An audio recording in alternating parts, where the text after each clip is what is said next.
But I'm like, you know what? Let's make our own top 5 receivers list, and let's see if they can get any worse than that one. Wow, Now, I'm really being wow. That's like now 5 these right are, there. to clarify, these are just wide receivers, correct? Just wide Just wide receivers receivers. based All on right. this season. Yeah. Okay. So whoever wants to take it first, I don't know if Pat looks like he's really congested there. Do we want to go like 5 through 1 for everyone? Or do you want to go 5 around? I think 5 through 1. Okay. Fuck. I gotta really. I'll go ahead and take. I'm looking at a list right now. All right. I'll go off the dome. What's the dome again? I love it. I'm gonna go with 1 Devontae. Oh wait, no, we're going 5. Spoiler. Spoiler alert. Sorry. 5th this season. I'm going to go with Mr. DK Metcalf. I agree. I agree. I'm just gonna throw that out there so we don't go again. I appreciate that. 4th, I'm going to go with DeAndre Hopkins.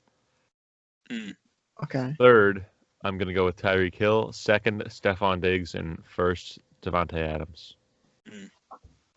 Interesting. And if you want reasoning, feel free to ask. We'll get into that later. Oof. This is tough. I think 5th is tough. I think I have the 4 through 1 pretty set. I'm gonna make it a little bit different. I'm gonna go with 5. I'm gonna put Calvin Ridley at 5 for me. He's gotten over 1,000 this season. He's probably gonna get over 10 touchdowns, double-digit touchdowns, 1,000-yard season. I think he's the future of the Falcons receiving core with Julio kind of on his way out. So I'm gonna give him some respect. He's been really good in pretty much every game he's been healthy for. He's been very good and like very reliable. So I'm gonna give him the 5th. 4. I'm gonna go Diggs at 4. He's really jumped up for me. I don't even think I had him in the top 10 for beginning of the season. I think one of us. I think I had him around like 8. Yeah, I think Anthony put around 8. respect on a lot of guys' names. He is. Yeah, I'm I not didn't have sure. Diggs. You heard it I here didn't even first. think I had him in my like honorable mentions, but he's hopped up way up there. He's top 5 now for me. 3, I got to go with Hop. He's doing his thing. He's a little bit low on the touchdowns, but he's still getting yards with Murray. And the fact that Murray's able to hold up 1,000-yard receiver is pretty surprising. The way he runs and how many yards he takes away. But Pop at 3. I'm going Tyreek at 2. The man is a monster. I mean, 14 touchdowns is crazy. At this point in the season, he could, it's not out of the question for him to go and get upwards of 18 in the last 3 games, maybe even 20. Who knows? And then 2, I mean, that is 2. 1, without a doubt, Devontae Adams. I don't know how you can say he isn't 1 at this point. He missed, I don't know, 3 games, I think, earlier on in the season, and he's still tied for the league lead in touchdowns, and would be killing Metcalf in the league lead in receiving yards if he had played in those games. And he's winning in so many other statistical categories like yards per game, yards per catch, receptions. There's just so many categories leading in. He's the reason why Rodgers is even in an MVP conversation, and vice versa. They're just like a great compliment to each other. So Adams by far 1. He's in a different league than all the other ones. Yeah, I changed mine up a little bit as we were talking. So at number 5, I agreed with Pat. I put Stephen Metcalf, Stephon Diggs respectively at number 4, and then I got Tyreek Hill at 3. I mean, I was really trashing on him in the beginning of the year, and I really gotta tip my hat to him. All you guys were. Yeah, we all were. I think Jordan was the like only one that really respected me. I had MT at 5, and that was where you guys were like, "What the fuck?" Now he's not Yeah, that didn't go over very well. That didn't go over very well. And then number 2, I have DeAndre Hopkins. I looked at the stats. Number 1's Devontae Adams. Man, I think I had him in like 6 or 7 on my list going into the year. Yeah. That was pretty bad. I mean, to be fair though, I mean he was not consensus top 3. I would say at the beginning of the year. I think you had Hopkins, and you had Julio, and you could kind of throw in probably MT or someone in the 3 slot. It was no like Adams wasn't up there with Hop. He is now. He's above Hop in my opinion. But I think there was room for him to be moved around at the beginning of the year of like in between that 3 and 5 slot. Yep. But now I think like you're probably going to say he deserves that 1. I mean, he's gotten so much better every year. It's It's crazy, absurd. and especially the fact that he missed those games and he's still up there with DeAndre Hopkins, who Yeah. is the next big thing in terms of wide receivers, and DK Metcalf, who is pretty much everyone saying the next Megatron, Calvin Johnson. Yeah. Yeah, I like those lists. I can't really. I mean, I can see where the debate would come in, Hmm. but it's a respectful list that everyone can enjoy. One thing I Metcalf want is- to put out there. Yeah, go Sorry, ahead, guys. Right. The league leader in receiving yards is actually not a receiver right now. It's Travis Kelce, Yeah, and he's why I ahead of the asked. next guy by That 7 just shows yards. you what he is as a tight end. Yeah. Yeah, that's at the tight end position. He's so far and above everybody else. No, he's not. That's playing right now. I'm not Okay. gonna count Gronk because Gronk is in his prime right now. I'm talking about George Kittle. Okay, we can have yeah. Okay, that's fair Kelce enough. over But Kittle. he's Yeah, we not did. playing like he's injured right now. I mean, That's people what I that thought play you were active right referring now, to.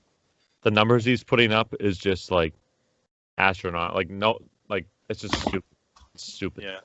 All right, here we are talking about top 5 wide receivers, and we're about to get into a tight end debate. That's New Guys Podcast for you. It's jumping back to the Might as well receivers be quickly. It's crazy because if you look at, so Adams sits at 6th on total yards. He's at 1144.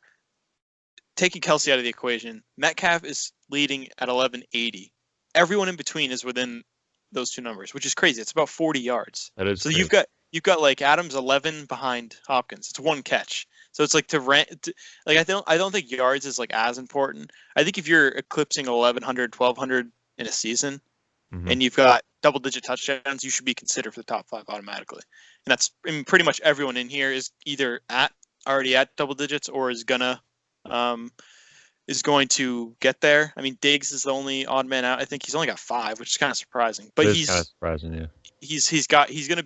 he may lead the lead in yards. And he's total leading in yards. receptions right now too. Yeah. So he's kind of like I think you could maybe keep him on the outside of the top 5, but either way, he's made him and Adams. I think have made the biggest jumps this year. Yeah. I mean, yeah, I want to get back to Travis Kelce because I still think it's crazy how he, of all people, a tight end, is leading the league in receiving yards. And I want to, just because you said he's the best tight end, I have to disagree with you there. I still think George Kittle is, I mean, in terms of this year, yes, Travis Kelce is better because he is playing. But if George Kittle were playing, he would be the best tight end just because. I think so too. Okay, number one, why Travis Kelce has so many yards. Patrick Mahomes. I mean, obviously. And then number 2, they're a passing offense. Like, that's what they're based around. And number 3, Patrick Mahomes. And then you look at a 49er offense, which is run-based. You have Jimmy Garoppolo, a quarterback. You're always running it down the throat of the defense with guys like Raheem Mustard. I almost called him Raheem Mustard. Oh, my God. Kill me. Raheem Mustard. That account is taking over. Shout out to him, dude. I love his content. I think it's so simple and dumb yet hilarious at the same time. I still timeout. I can't believe I did that. Oh my god. All right, Raheem Mostert. There you go. Clip that. Raheem Tevin Mustard. Coleman. Shut up, please. You have those 2 guys, and Kelce is. You guys are throwing me off. Kittle is just so good. I'll give you a break for a second. Hold on.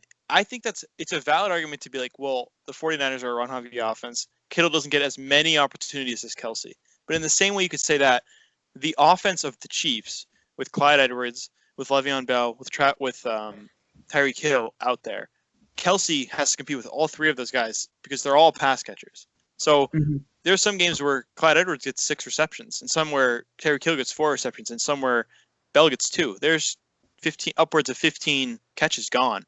And Kelce will still lead the league in receptions among tight ends, and sometimes even lead among all receiving players. So like that, I think it can be used in both ways. The receiving core on the 49ers is nowhere even close to the Chiefs. So Kittle gets most of the target share when they're passing it. Kelce gets most of the target share on the Chiefs, but like there's a lot better options out there as well. But I'm talking about in terms of tight end play. Kelce isn't blocking all that often, and when he does, he gets blown up. If you look at it. So okay, go ahead. If you look at Kittle, he's a fantastic blocker. He's like having another, like if you throw him at the fullback position and you have him blocking for the halfback, He'll be just as efficient, if not even more. And when he does get the opportunity to go down the field, I feel like he's a little more dominant. Like you see that, like when I think of George Kittle, I think of that play at the end of the Saints game last year on Yep. the sideline where he just ran over 3 players. Hello, I see Rob Gronkowski in that, and Gronk used that dominant ability to be the best tight end in the league for X amount of years, you know? And the fact that he's able to go up and get balls, be dominant down the field, and block at the same time, I think that's the ultimate tight end. If me personally, if I'm like running a Madden franchise, I'm choosing George Kittle over Travis Kelce every single time. I'm not ranking tight ends on their blocking ability. So you say stuff like Gronk made himself the best tight end in the world because he was a great blocker as well. I don't really rank tight ends that way. I mean, Kittle will never have a season like Kelsey's having this year. He No, came not at close all. to it. He came close to it in 2018, where he almost clipped 400 or 1,400 and 5 touchdowns. But Kelsey's going to surpass 1,400 this year, most likely, and he's going to get double-digit touchdowns. So, to me, I had Kelsey over Kittle to begin with, but Kelsey is arguably the best behind Adams. I would say he's arguably the best pass catcher in the league right now. The way his after catch ability to kind of channel his inner Gronk and just run away from guys and have them, get dragged 10 plus yards is crazy. And I think he's going to fall back next season because he's getting older. But this right here, I mean, I don't know how you can still say Kittle's better. I don't get it. Taking blocking out of the equation, because I don't think blocking should factor in that much. But it should, because that's what a tight end does. No, I don't think that's the main. Well, it's not the main. I mean, receivers block. Do we rate N'Keal Harry because he can block? No, not at all. He's just garbage at football. Yeah, exactly. He sucks. That's what I mean. I think blocking factors into it, but it's not end all be all. Like neither is receiving. You got to factor in overall. It's a factor of both, and I think Kittle is the more complete tight end for that position. Oh, that's complete why for sure. But that's why I rank him ahead of Kelce, because I feel like he is. Does complete mean better? No. Yes. No, it doesn't. Would you say LeBron's better than Michael Jordan because he's more complete?